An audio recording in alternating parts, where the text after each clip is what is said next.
Have you ever seen someone completely misread romantic signals? My coworker Jake thought our boss Linda was flirting with him for 3 months because she kept asking him to stay late for special projects until the office Christmas party when he tried to kiss her and discovered she'd been giving him extra work as punishment for his poor performance reviews. This happened at our accounting firm where Jake was the office charmer who thought every woman was secretly interested in him despite all evidence to the contrary. Linda was our no-nonsense department manager who treated everyone professionally and rarely showed emotion during work hours, focusing entirely on productivity and results. Jake had been struggling with his quarterly reports and missing important deadlines, but he didn't seem to notice the connection to Linda's increasing requests for overtime. Every time Linda asked Jake to stay after hours to redo spreadsheets or fix calculation errors, he interpreted it as one-on-one bonding time and romantic interest. "She obviously wants to spend more time with me," Jake would tell us confidently. "Why else would she keep asking me to stay late when everyone else gets to leave?" When Linda brought Jake coffee during his overtime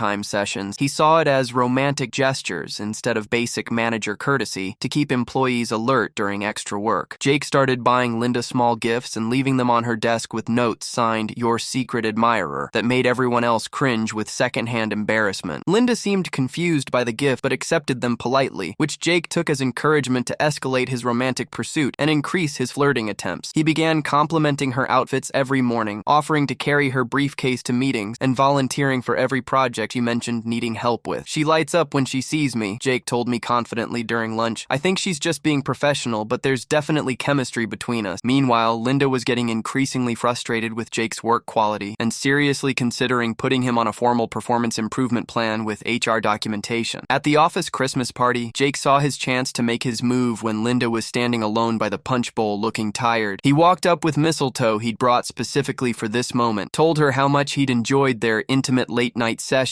and leaned in for a kiss. Linda stepped back in shock and said loudly, "Jake, I've been making you stay late because your work is terrible, not because I'm interested in you romantically." The entire office heard her explain that the overtime was disciplinary action, not romantic opportunities, and that his performance had been consistently below standards. "Those weren't dates," Linda said firmly, while other coworkers watched in stunned silence. "Those were remedial training sessions because you keep making basic accounting errors that cost us time and money." Jake's face went red as he realized that every signal he'd interpreted as flirting was actually professional frustration and attempts to salvage his employment. The mistletoe fell from his hand as Linda walked away, leaving Jake standing alone while the entire office processed what they'd just witnessed. Monday morning, Jake received his formal performance improvement plan and had to attend mandatory training on workplace appropriate behavior and professional boundaries. Sometimes confidence and delusion look exactly the same until reality shows up to correct the misunderstanding in front of your entire workplace.